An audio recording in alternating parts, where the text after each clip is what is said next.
시청자 여러분 안녕하십니까? 뉴스 리듬을 시작하겠습니다. 아프리카 돼지열병이 일주일 만에 파주, 연천, 김포에 이어 인천, 강화까지 경기 서북부 5곳으로 확산되었습니다. 조금 전에는 인천 강화에서 또 추가 의심 신고가 접수됐습니다. 방역당국은 48시간 동안 전국에 돼지 이동 중지 명령을 내렸습니다. 전국 농가가 초긴장 상태로 돌입했습니다. 뉴욕 유엔 총회에 참석한 문재인 대통령이 우리 시간으로 오늘 새벽 유엔 총회에서 비무장지대 DMZ를 국제평화지대로 만들자고 제안했습니다. 전쟁 불용을 비롯한 한반도 평화 프로세스 3대 원칙도 아울러 강조했습니다. 뉴스 분석에서 어제 있은 한미 정상회담을 포함해 대북 상황 정리해드리겠습니다. 다음 달 2일 시작되는 국정감사 증인 채택을 두고 여야 간 긴장감이 다시 고조되고 있습니다. 야당은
이 아프리카 돼지열병이 전국적으로 확산될 위험이 점점 더 커지고 있습니다. 오늘 오전 인천 강화에서 추가 의심 신고가 접수됐습니다.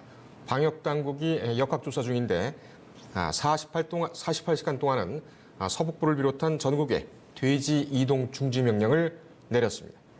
경기 인천 지역 현장에 나가 있는 취재기자 연결하겠습니다. 조문식 기자. 자, 조문식 기자. 네, 지금 이제 아프리카 돼지열병 현장인 나와 있습니다. 예. 의심 신고가 새로 접수된 인천 강화군 상황, 지금 어떻게 진행이 되고 있습니까? 네, 오전에 인천 강화군에서는 전날에 이어 또다시 아프리카 돼지열병 의심 사례가 나와서 당국이 바짝 긴장하고 있습니다. 농식품부가 전날 중점관리 지역을 경기 북부 6개 시군에서 경기, 인천, 강원 전 지역을 확대한 가운데 이제 인천까지도 안전하지 못한 상태에 놓이게 될 가능성이 높아졌습니다. 네. 자, 지금 해당 농가 그 규모가 어느 정도 됩니까? 현재도 지금 파악 중인 가운데 11시 기준으로 보자면은 지금 아직까지는 조금 파악이 좀 더 필요한 상태지만 네, 지금 현재까지는 집계가 이루어지고 있습니다. 좀 더 이거는 봐셔야 될 것 같습니다. 아직까지는. 돼지열병 의심 신고가 추가적으로 접수된 돼지 농가의 규모를 지금 물어봤는데 아직 확인이 안 된 모양이군요. 자, 이 정부는 지금 어떻게 대응을 하고 있습니까? 네, 지금 정부 차원에서도 배수의 진을 친다는 각오로 지금 대응하고 있습니다. 지금 농식품부와 농림축산검역본부, 산림청 등을 중심으로 해서 접경 지역 하천 유역과 주변 도로를 집중적으로 소독하고 있는 상태입니다. 자, 이렇게 되면은 경인 지역이 전반적으로 위험하다 이런 얘기인데 경기도와 인천시는 지자체 차원에서 지금 어떻게 대응하고 있습니까? 네, 지금 경기도와 인천 역시도 지금 강한 대응책을 세워서 진행한다는 방향은 기본적으로 확인되고 있습니다. 하지만 이번에 인천까지도 확대될 분위기로 전망되면서 지금 당혹한 분위기도 일으키고 있습니다. 네. 지금 뭐 취재가 어려운 점이 좀 있습니까?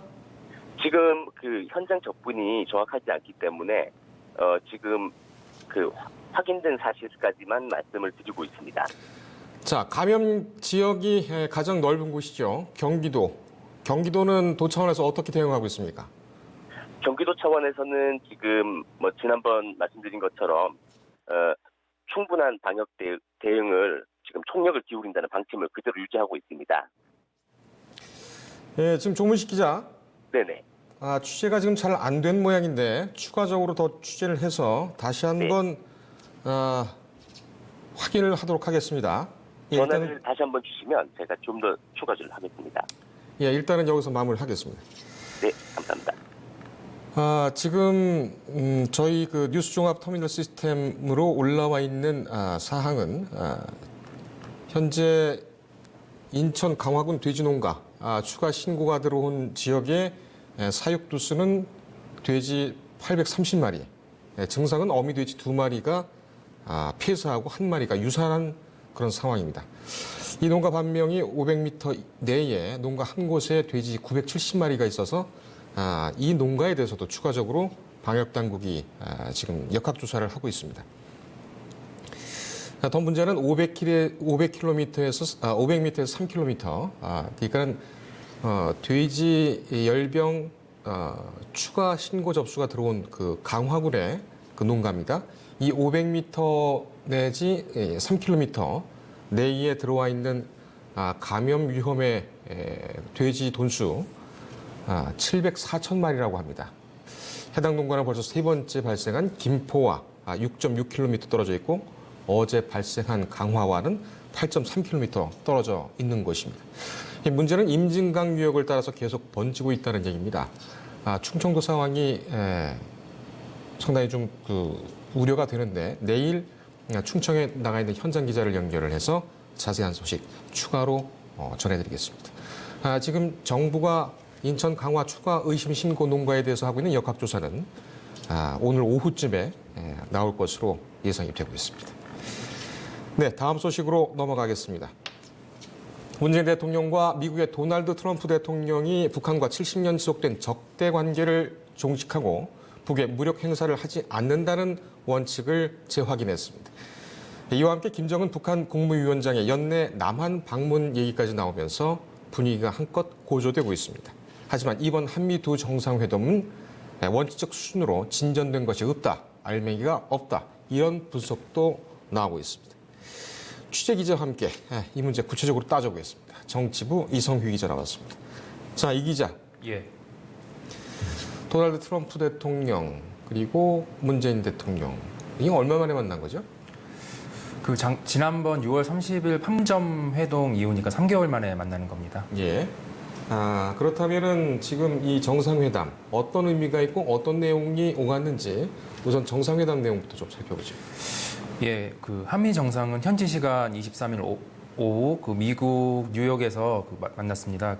북한과 70년 방금 말씀하셨지만 70년간 지속된 적대 관계를 종식하고 무력 행사를 하지 않겠다는 내용을 확인했습니다. 예. 그리고 북한의 최근 비핵화 대화 재개 의지를 높게 평가하면서 북한이 비핵화를 결단할 경우 밝은 미래를 제공한다고 거듭 약속했습니다. 예.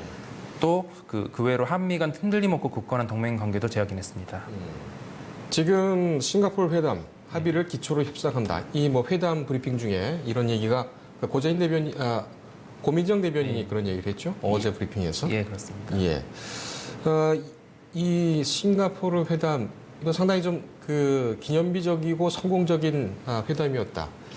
그렇지만 이것을 언급한 그 의미는 뭘까요?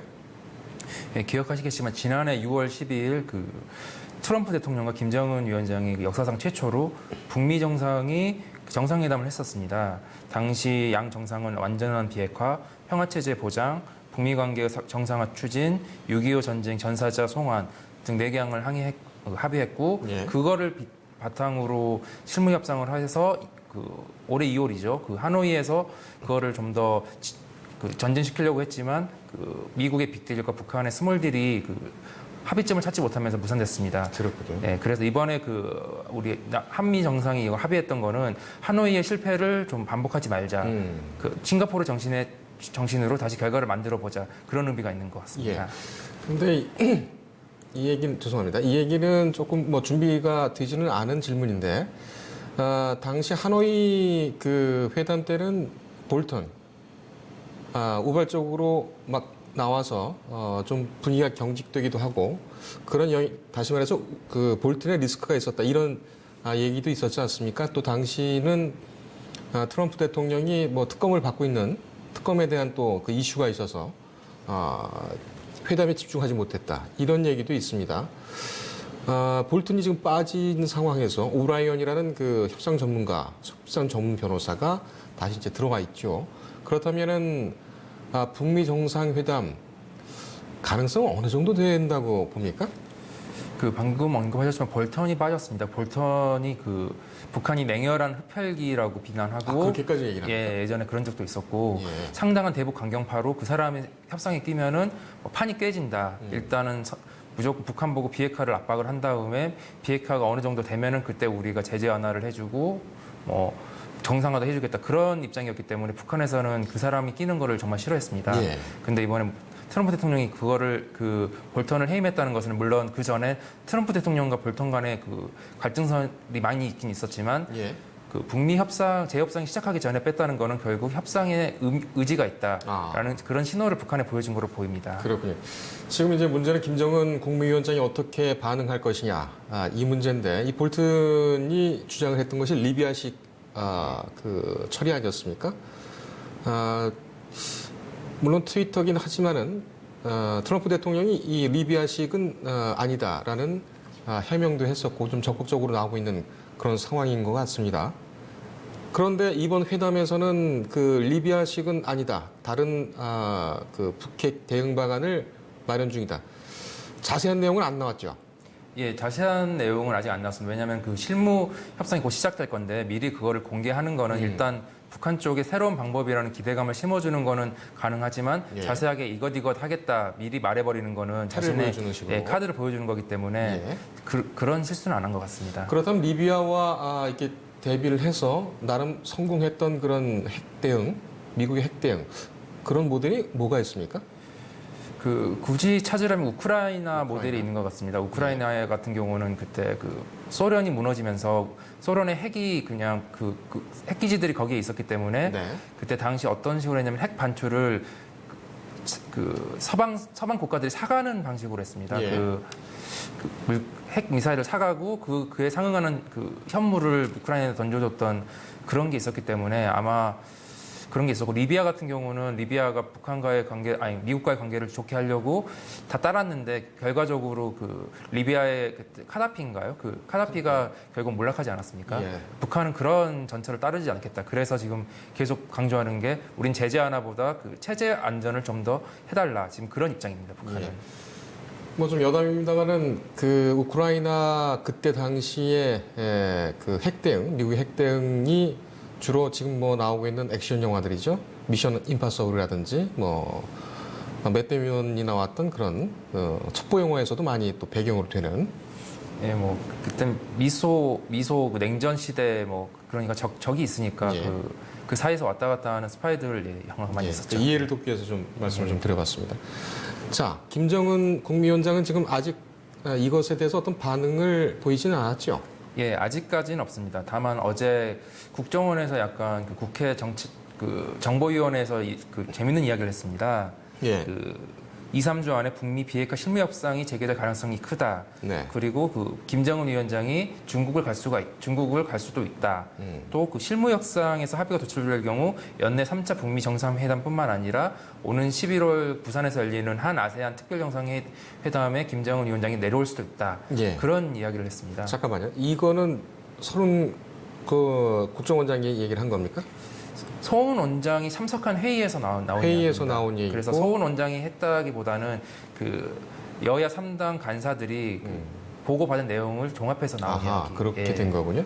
그러니까는 그 당시 그 어제 회의는 비공개 회의였죠. 예, 비공개 회의. 비공개 회의였고 서훈 국정원장은 이런 멘트를 했는지 안 했는지는 확인이 안 되는 것이고 다만 이 정보위원회에 참석했던 여야 간사들을 통해서 뭐 공개가 된 알려진 그런 내용이라고 이해가 되는군요. 자, 그렇다면은 11월 중에 올 것이냐 말 것이냐 이 물리적으로 가능하겠습니까? 어떻게 봅니까? 이 남북 관계가 참 묘한 게 기억하시겠지만 문 대통령이 그 4월이었나요? 그때 5월이었나? 그때 그 원포인트 남북 정상회담을 한 적이 있었습니다. 예. 그때 트럼프 대통령과 6월 그 싱가포르 회담이 못할 수도 있다, 무산될 수 있다 그런 위험성이 있을 때 원포인트 회담을 한 적이 그랬었군요. 있었습니다. 그러니까 예. 남북 관계 같은 경우는 그 좀 뭐랄까 전망하는 게 쉽지가 않습니다. 물론 김정은 위원장이 남쪽에 내려온다는 거는 쉽지 않은 이야기이긴 한데 예. 방한 쉽게 가능성은 방한 가능성은 있으나 예. 단정할 수는 없다 이런 식으로 정리를 할 수가 있겠군요. 오늘 새벽 한미 정상 유엔 총회에서 기조연설을 했죠. 예. 어떤 내용이 나왔는지 좀 구체적으로 봅시다. 예, 그 문 대통령 같은 경우는 기조연설에서 한반도의 허리를 가로지르는 비무장지대를 국제평화지대로 만들자라고 국제사회에 제안했습니다. 예. 구체적으로 판문점과 개성을 잇는 지역을 평화협력지구로 지정하고 남북 국제사회가 함께 한반도 번영을 설계할 수 있는 공간으로 바꾸자고 했습니다. 네.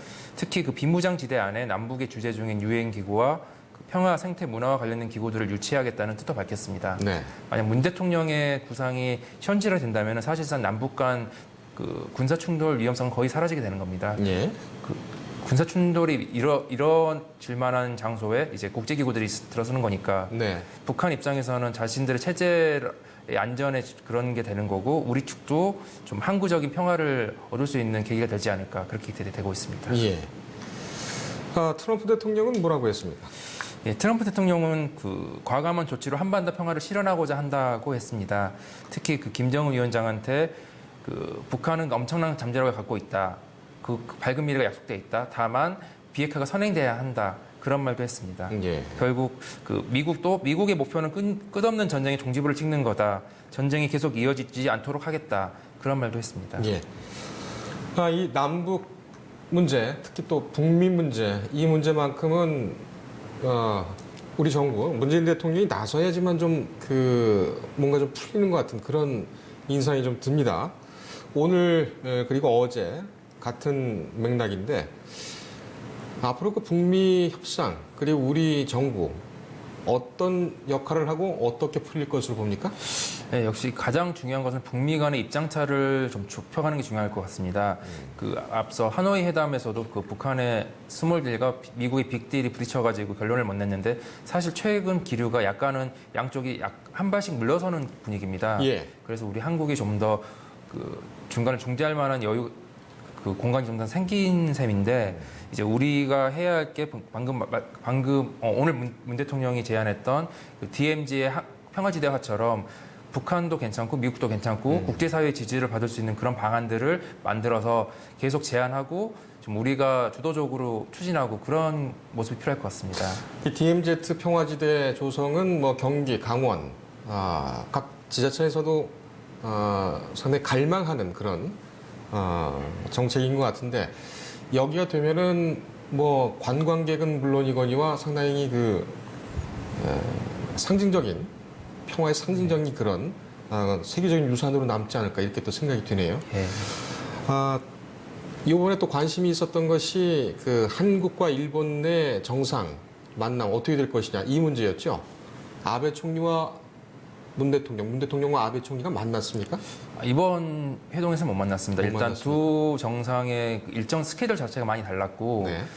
그리고 대신 그 영부인들은 그 다른 별도 행사에서 만나서 포옹하고 그렇게 예. 인사를 나눈 걸로 알고 있습니다. 그 내용은 뭐 어떤 얘기를 나눴는지는 뭐 아직 나온 얘기는 없겠고요. 영부인들의 만남은 뭐 약 일종의 사교 행사이기 때문에 굳이 그 구체적인 의견을 교환한다든지 그런 내용은 잘 안 나오고 있습니다. 예, 알겠습니다. 하반기로 가면서 북미 관계 그리고 남북 관계가 또 화두로 올라오는 것 같습니다. 이성희 기자 좀 자주 나와야 될 것 같은데요. 다른 좋은 분들도 많이 있기 때문에. 알겠습니다. 오늘 고생했습니다. 네, 감사합니다.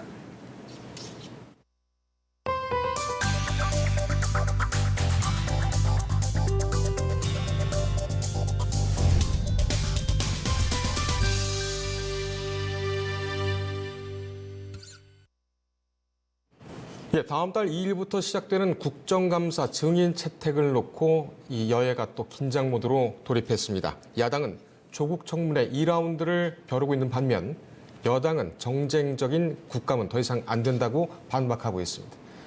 이 소식 한동인 기자가 보도합니다. 국정감사가 내달 2일부터 21일까지 20일간 진행되는 가운데 각 상임위는 증인 참고인 채택을 이어가고 있습니다. 이번 국감에는 윤부군 삼성전자 부회장과 장이나 포스코 사장 등 기업인들이 대거 출석합니다. 또 야당이 조국 국감을 예고하고 있는 만큼 조국 법무부 장관의 처남과 이봉직 익성 대표 등 관련 증인도 출석할 예정입니다.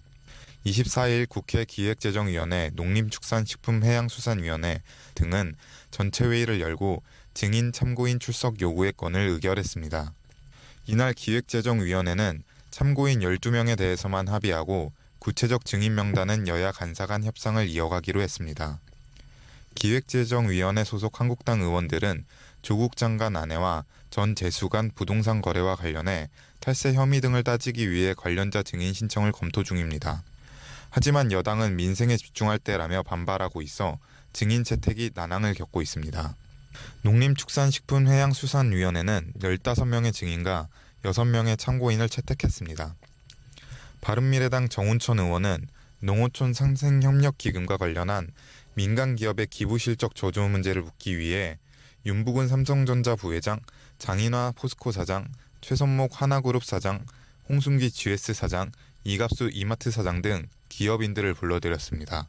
또 보나미 시스템 상무이사인 조 장관의 처남 정 씨, 같은 회사 대표인 서모 씨 등도 불러 해운연합 특혜 가입 의혹 등을 따지기로 했습니다. 산업통상자원 중소벤처기업위원회는 국책연금 자원 사용 문제를 이유로 이봉직 익성 대표를 증인으로 채택했습니다.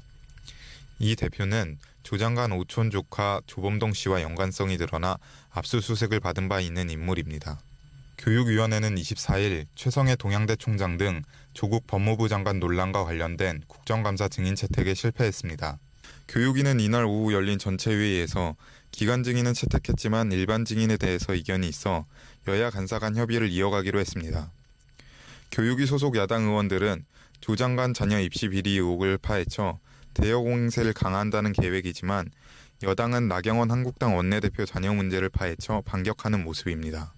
야당은 이번 국감에서 조국 장관을 둘러싼 의혹 관련자들을 증인 및 참고인으로 불러들일 계획이지만 민주당이 이에 난색을 보이고 있어 상임위별 증인 채택 문제는 계속해서 난항을 겪을 것으로 보입니다.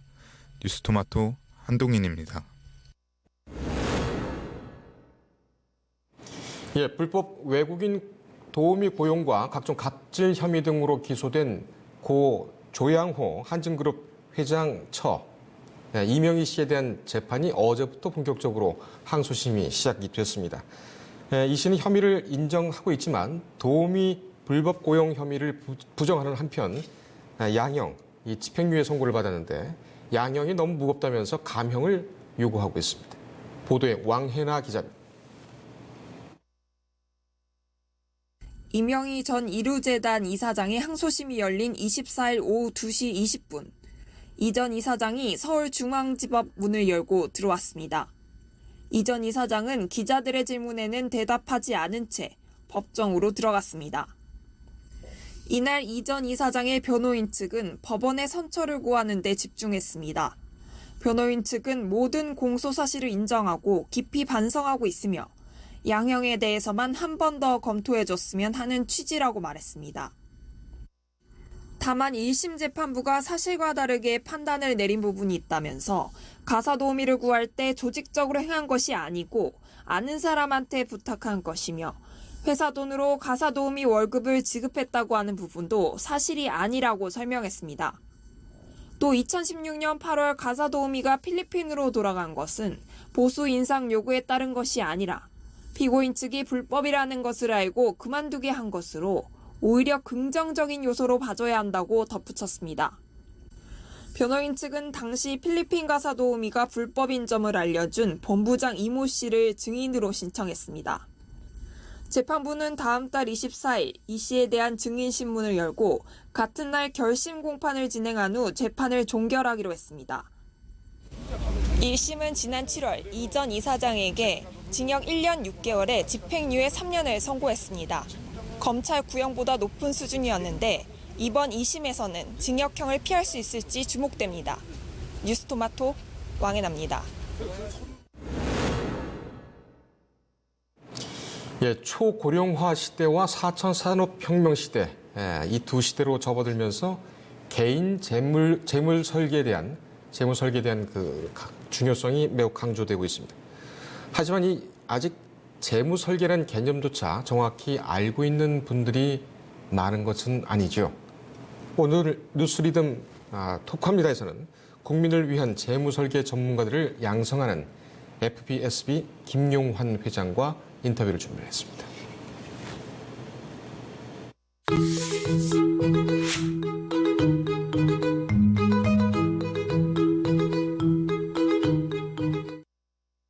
네, 오늘 토크합니다 시간에는 특별 인터뷰를 준비를 했습니다. 국내 유일 국제공인재무설계사 자격 인증기관이죠. 한국 FPSB 김용환 회장 모셨습니다.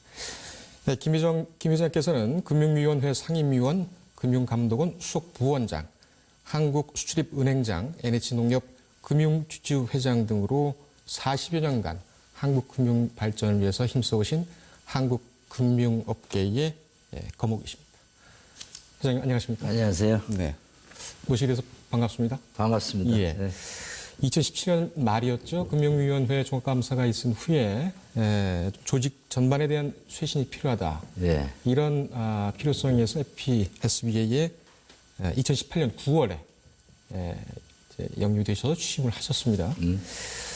우선 1년간의 소회를 여쭙기 전에 FPSB가 어떤 단체인지를 먼저 좀 설명을 부탁드리겠습니다. 네, FPSB가 영어로 하니까 예. 굉장히 아마 일반인한테는 생소한 것 같아요. 그 FPSB는 사회자께서 말씀하신 영어로 하면 Financial Planning Standard Board. 예. 한국말로 딱히 명칭하기가 좀 어렵지만 굳이 한다면 재무설계 재무설계. 표준위원회 예. 정도로 아시면 되겠고요. 예. 이 FPSB는 세계적으로 이 본부가 미국 덴버에 있습니다. 덴버예요? 그래서 세계에서 26개 국가가 가입되어 있습니다. 예. 그러니까 덴버에 있는 세계 국제 재무설계위원회에서 네. 이 자격증을 주는 업무를 각 나라에 위임을 해서 예. 한국의 FPSB가 그 세계 FPSB 본부로부터 위임을 받은 범위 내에서 예. 자격증을 주고 네. 관리를 하는 기관입니다. 그렇군요. 자격증은 이 두 가지가 있습니다. 네. 모든 나라는 CFP라는 한 개의 자격증을 주고 있지만 Certificate Financial Planner로서 예. 근데 한국은 Associate Financial Planner Korea라고 CFP가 굉장히 어려운 자격증이기 때문에 예. 그 전 단계로 AFPK를 먼저 수료하고 그 다음에 CFP를 볼 수 있도록 예. 이렇게 두 단계의 절차를 만들어서 저희들이 한국 FPSB가 이제 자격증을 부여하는 기관입니다. 시험을 출제하고 예. 관리하고 자격증을 수여하고 하는 기관이라고 보시면 되겠습니다. 예. 재무 설계 하니까는 뭐 언뜻 그 어떤 기능을 하는지는 이해가 갑니다만 구체적으로 재무 설계 어떤 재무 설계를 한다는 통상의 재무 설계는 이제 뭐 개인이든 개인이 되겠죠. 대부분 가정에서 자기가 가지고 있는 재산을 어떤 데에 투자해서 어떻게 수익을 내서 그 계획을 그 돈을 어떻게 장기적으로 예. 잘 활용할 수 있겠는가 그런 장기 설계 플랜을 해주는 게 재무 설계라고 보시면 됩니다. 예. 그러니까 자기가 가지고 있던 벌었든 부동산이든 현금이든 보험이든 모든 재산을 일목요연하게 정리해서 예. 그럼 그런 자산들이 어떻게 잘 증가해서 관리를 해서 미래에 예. 어떻게 잘 활용해서 쓸 수 있는 계획을 예. 이 전문가들이 CFP 전문가들이 개인적으로 예. 이 자문을 해주고 설계를 해주고 하는 그거를 재무 설계라고 보시면 됩니다. 그렇군요. 예. 그러니까는 가진 재산을 잘 관리를 하고 유지를 하는 것 이것을 적극적인 재산 관리라고 한다면 가지고 있는 부채라든지 위험 요소를 미리 예측을 해서 리스크를 없애는 것, 소극적인 재산 관리도 같이 재무 설계에서 같이 하는 기능으로 보면 될까요? 예, 그렇습니다. 예. 자산의 범위에서는 이제 부채를 뺀 것도 중요하지만 부채를 어떻게 잘 관리해야 자산이 늘어나는 거니까 예. 결국 그걸 다 포괄해서 예. 한다고 보시면 될 것 같습니다. 그렇군요. 예. 굉장히 중요한 기능을 하는 그런 예, 설계사들이군요. 예. 취임 1주년 뭐 쉼 없이 지금 달려오셨습니다. 취임하신 이후에 이 FBSB가 일신했다는 그런 평가들이 대체적인 것 같습니다. 1년 소회가 어떠십니까? 진짜 1년이 굉장히 빠르게 예. 지나가는 것 같습니다. 사실 FPSB 회장으로 취임할 때까지는 FPSB의 기능과 역할에 대해서 정확하게 모르는 면도 있었습니다. 예. 근데 와서 보니까 이 기관이 한 20여 년, 2001년에 FPSB 코리아가 도입된 이후에 예. 한 20여 년의 세월이 흘렀는데 그렇군요. 이게 상당한 기간을 한 17년, 15년을 한 역량 있는 회장님이 네. 쭉 해왔기 때문에 이게 발달되지 않았는가. 예. 근데 그런 과정에서 이제 금융위원회에 감사도 처음 이제 받았고 예. 와서 보니까 그런 감사의 문제점도 문제점이지만 기본적으로 이 조직의 체계적이고 시스템적으로 기본 골격의 갖춤이 좀 부족하지 않았나 생각이 돼서 오자마자 이제 KPMG를 통해서 조직을 진단, 뭐 큰 조직이든 작은 조직이든 조직의 진단을 할 필요가 있다 해서 조직 진단을 하고 직제 규정을 만들고 모든 규정을 필요한 거는 제정, 없던 거는 제정하고 있는 것은 개정해서 1년 동안 제대로 된 그 시스템을 기반을 구축하는데 쓰지 않았나. 또 하나는 이 조직이 제가 봐서는 상당히 미래지향적이고 어느 나라고 지금 이 재무설계사들이 상당히 활발하게 활동하고 있고 훌륭한 역할을 하는데 비해서 우리나라 FBSB는 그동안에 너무 관행적으로 계속 현재 상태를 유지한 게 아닌가. 그래서 제가 오자마자 비전 2021 예. 3년 계획을 세워가지고 좀 미래지향적으로 앞으로 FBSB가 어떤 방향으로 가야 될 건가를 고민을 하고 예. 비전 21을 발표하게 됐습니다. 예. 회장님께서는 좀 겸손하시게도 전임자에 대한 그 어떤 잘 정착을 하셨다는 그런 장점과 또 좋은 점을 말씀을 해주셨고요. 그렇다면 저희로서는 이해가 되는 것이 지금까지 FBSB는 물론 이제 취임하시기 전입니다. 그 전까지는 정착기라고 본다면 회장님께서 취임하신 다음에는 이제 도약기다 이렇게 이해가 되고 있습니다. 발전 3개년 계획 그 비전을 발표를 하신 것 이것이 이제 지난 1년간 중점적으로 추진했던 사업이다 이렇게 이해를 하면 되겠습니까? 그렇습니다. 물론 기본이 잘 갖춰져야 미래 발전도 있다시피 예. 지속적이고 발전 가능한 조직이 위해서는 비전이 확실해야 되고 또 예. 비전을 실천하기 위한 단계적 접근 방법도 분명해야 되기 때문에 그런 그 체제를 좀 갖춘 시기와 또 하나는 제2의 도약기를 하기 위해서 준비했던 시기라고 볼 수가 있을 것 같습니다. 지금까지 말씀을 종합을 해보면은 뭐 경영 조직 관리가 큰 아웃라인 되겠는데 역시 이제 거기에는 그 소통과 그리고 또 이 출신 그 재무 설계사들에 대한 어떤 사후 관리 사실 뭐 부모라고 해도 자식을 놔놓고 그냥 방치한다면 그것이 어떻게 부모가 되겠는가 이런 생각도 할 수가 있겠네요. 예, 잘 알겠습니다. 그럼 지금부터는 이 재무 설계와 관련해서 좀 여쭙도록 하겠습니다. 이 재무 설계 같은 경우는 아까 또 말씀을 드렸지만 이제 적극적인 재산 관리, 소극적인 재산 관리. 요즘 또 이제 1인 가구도 많다 보니까. 맞습니다.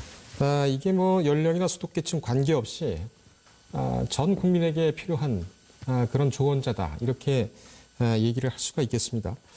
그 중에서도 좀 특별하게 이 재무 설계가 필요한 층이 있다. 어디로 보십니까? 지금 이제 재무 설계는 뭐 아까도 사회자도 말씀하셨지만 소득이 많건 적건 오히려 그런 사람이 더 필요할지 모르겠죠. 이런 그리고 최근에 이제 저금리라든지 고령화 사회가 되면서 또 뭐 예금금리 해봐야 1%, 앞으로는 이제 마이너스 금리하든 오히려 예. 예금하는 사람들이 보험료를 내야 되는 네, 그렇다고 하더라고요. 이런 상황까지 오게 예. 되는데 그렇게 돼서 어느 층이나 필요하겠습니다만 최근에 이제 베이비붐 시대들 네. 68년에서 뭐 이렇게 나오는 63년, 58년, 63년 예. 이 정도 이제 사람들을 베이비붐 시대라는데 그렇습니다. 이제 퇴직을 하니 은퇴 시대거든요. 은퇴 근데 벌써 시대. 그렇게 됐네요. 예, 그래서 벌써 베이비 세대가. 800만 정도가 이제 그 시대 사람들인데 예. 이 사람들은 사실은 돈을 많이 벌려고 열심히 한 사람들이거든요. 네. 근데 자기가 은퇴하고 앞으로 100세까지 살아야 되는데 예. 장래 어떻게 살 것인가에 대한 고민을 많이 안 했죠. 그만큼 또 바빴고요. 바빴고. 예. 그러니까 제가 볼 때는 그 사람들한테 가장 지금 중요한 게 재무설계사에 도움이 필요하지 않나 예. 이런 생각이 들어서 지금 저희들이 FBSB의 풀립 아카데미라고 네. 이 교육하는 이 조직이 있습니다. 예. 이 사람들이 보면 모든 기업체, 뭐 금융기관, 은퇴 대상을 상대로 우리가 이 교육을 많이 하더라고요. 예. 경찰청, 뭐 각 기관에 지방자치단체, 기업, 공공기관 뭐 포함해서 예.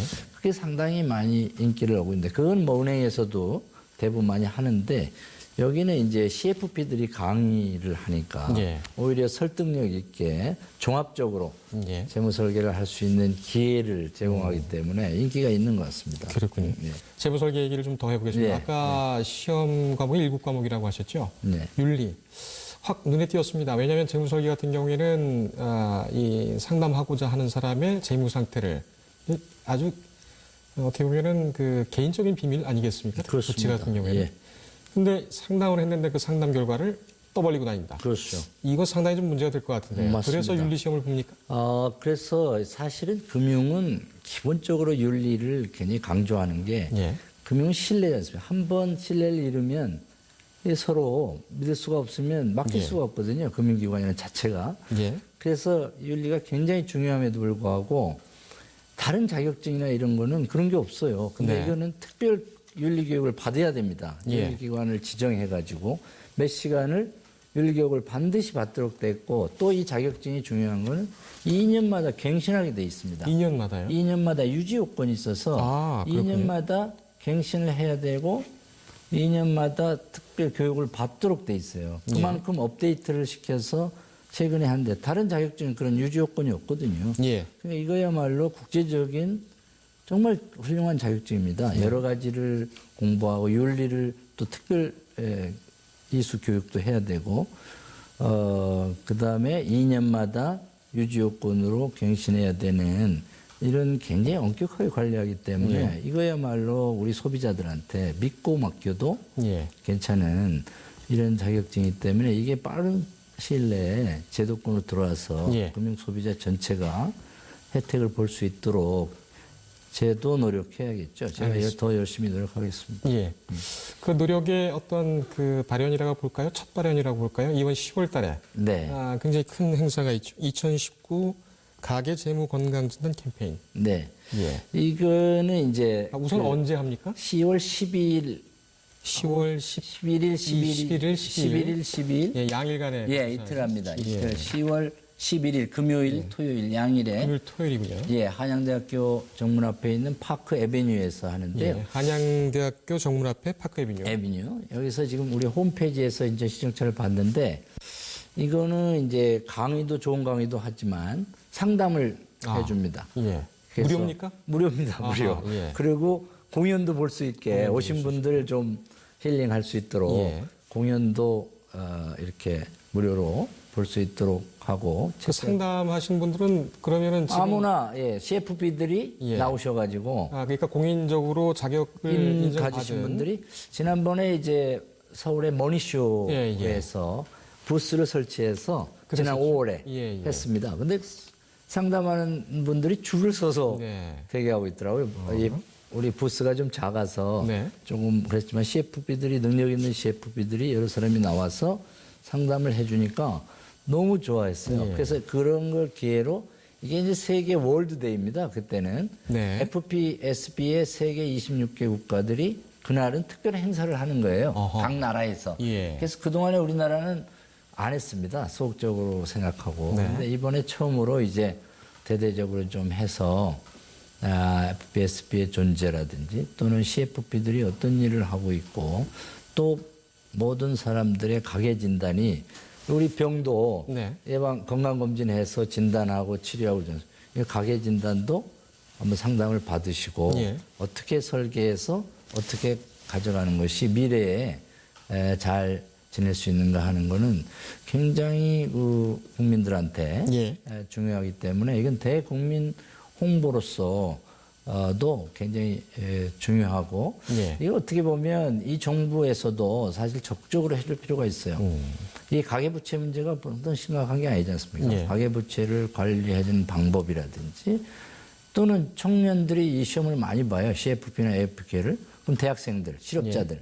이 시험을 쳐서 좋은 전문가들을 양성함으로써 그 사람들이 좋은 또 재무 상담을 해줌으로써 소비자들이 좋은 혜택을 본다면 전체적으로 일자리 창출이라든지 또는 전문가 금융 산업의 발전이라든지 예. 또 가계 부채의 어떤 현명한 관리라든지 여러 면에서 정부에서도 특별히 관심을 가지면 예. 좋겠습니다. 그래서 이번에 금융위 부위원장도 축사를 하러 옵니다. 참석하십니까? 예, 알겠습니다.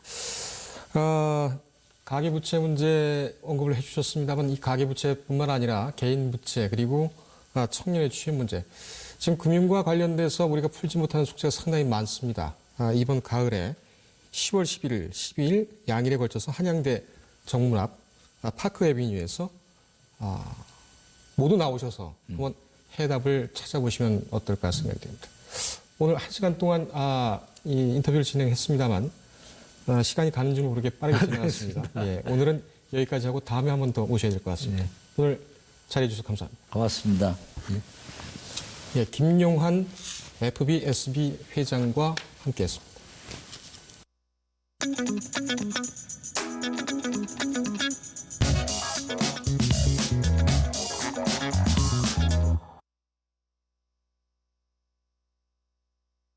예, 살인적인 고금리에 시달리는 서민들을 위해서 정부가 여러 정책을 내놨지만 상황은 좋지 않습니다.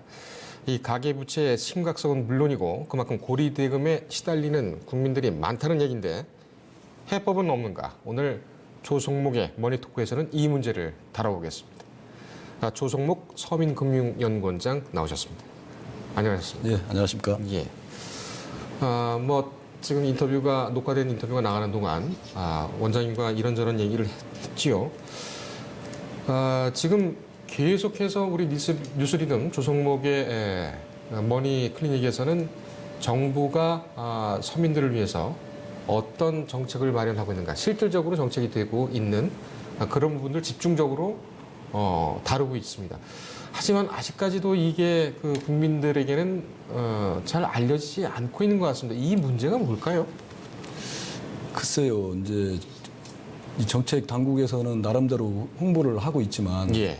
이제 보도자료 한두 번 내가지고 국민들이 알 수 있는 내용들이 아니거든요. 예. 특히 이 생계 이제 쫓기는 서민들의 경우에는 네. 그런 뉴스나 이런 거 접하기가 사실상 어렵습니다. 예. 그러다 보니까 이제 전파가 잘 안 되는 것 같아요. 네. 제도는 정말 좋은 제도고 서민들한테 꼭 필요한 제도들이 많이 나오고 있거든요. 네. 하여튼 지금 금융위가 최근 들어서 이렇게 좋은 정책들을 많이 낸 적이 거의 없었어요. 네. 사실은. 그렇습니다.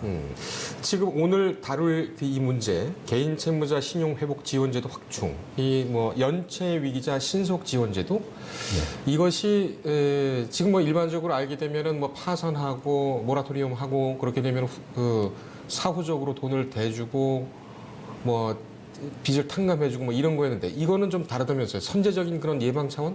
그렇습니다. 여기 방점이 있다고 합니다.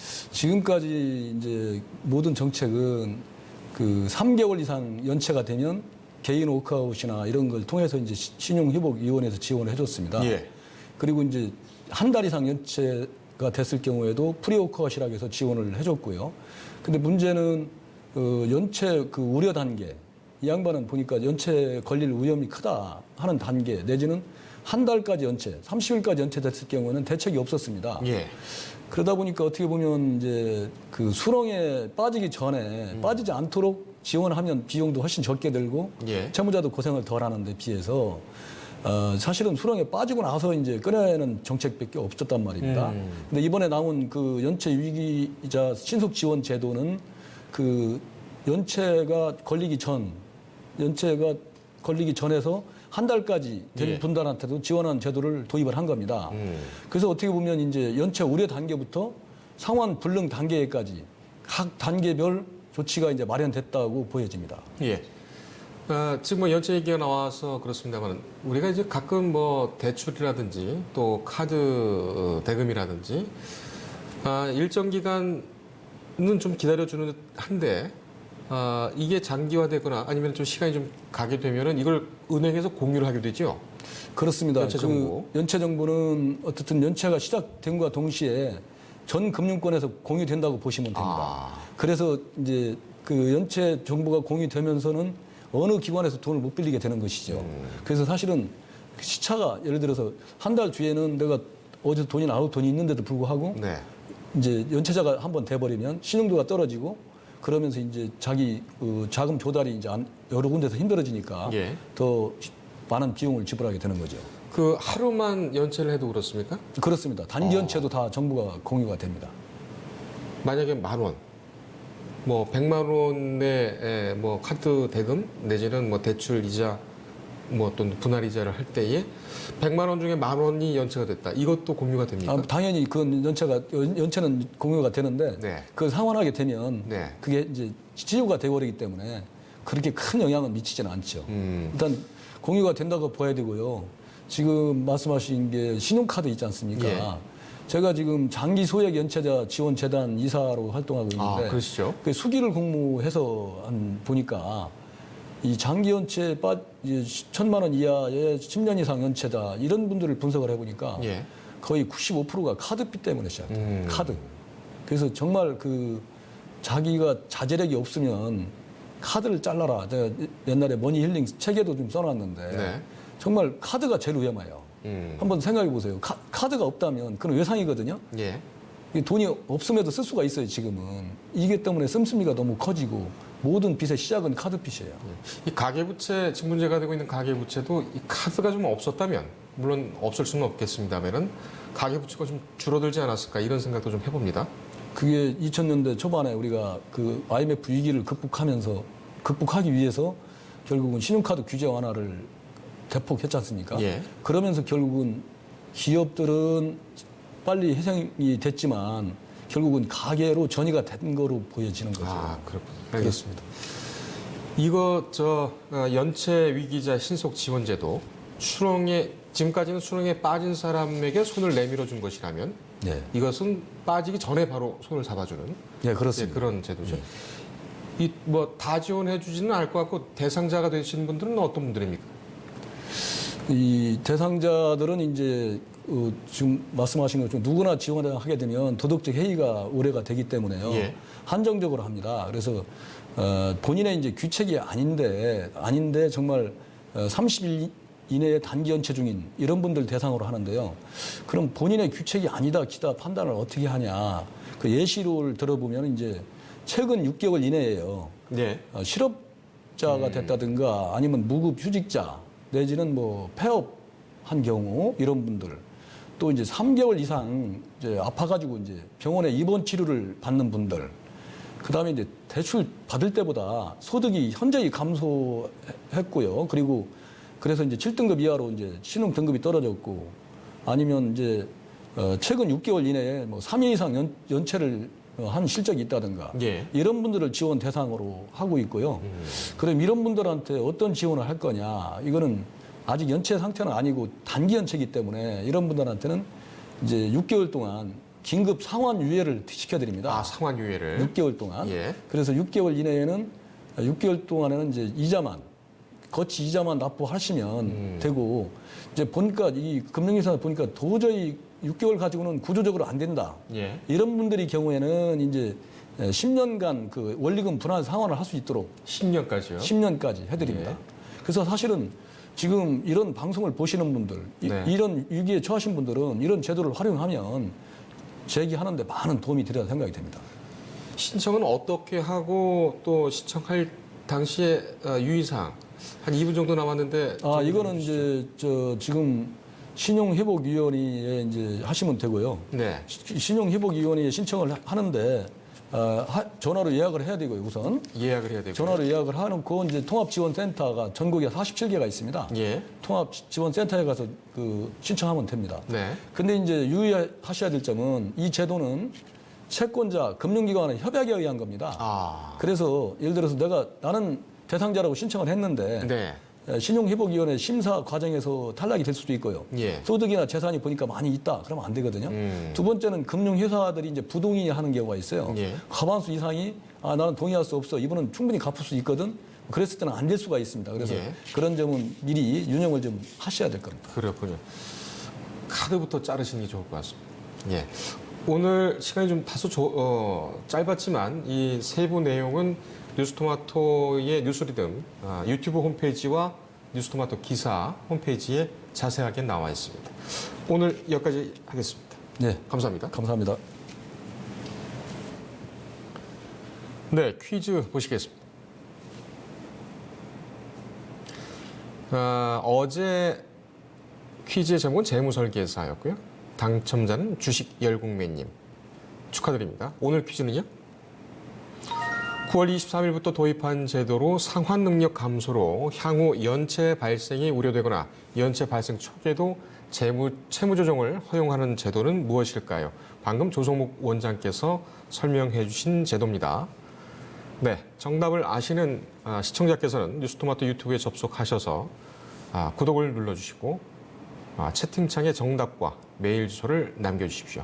저희가 추첨을 통해서 잭 슈웨거의 기술적 분석 모르고 절대 주식 투자하지 말아라 라는 책을 보내드리도록 하겠습니다. 예, 오늘 뉴스리듬 여기까지 하겠습니다. 시청해주신 여러분 고맙습니다.